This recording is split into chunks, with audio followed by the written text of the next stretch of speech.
The tone curve. With the tone curve, we can play with the highlights and shadows and also with the RGB colors. So we have two things here. We have the parametric and point. Let's go through the parametric. With the parametric, you will only play with the highlights and shadows, and you are going to do that with these handles and also these ones. So you can play with the highlights just like this. And then we have the light. As you can see, the curve is changing when we change this. We have the darks and we have the shadow.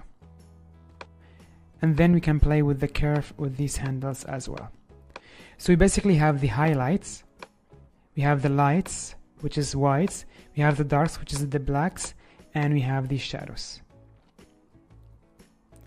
I'm going to make this 0.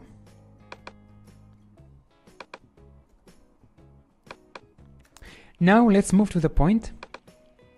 Here we have the preset for the curve. We have the linear, we have the median contrast, we have the strong contrast, and then we have the custom.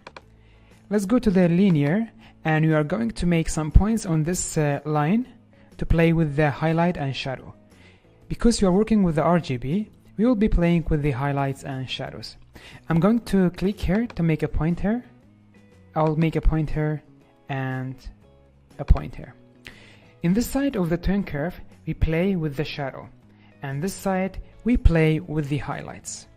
Now if I just bring this to this side, this is increasing the highlights and this one is decreasing. You can always play with this line as well. And here I can give a contrast to the shadows, or I can make them look matte like this. Let's keep it as it is. If we change this to the red, now we can play with the reds in this photo. If I move this up, we add some of the reds to the shadows in this photo.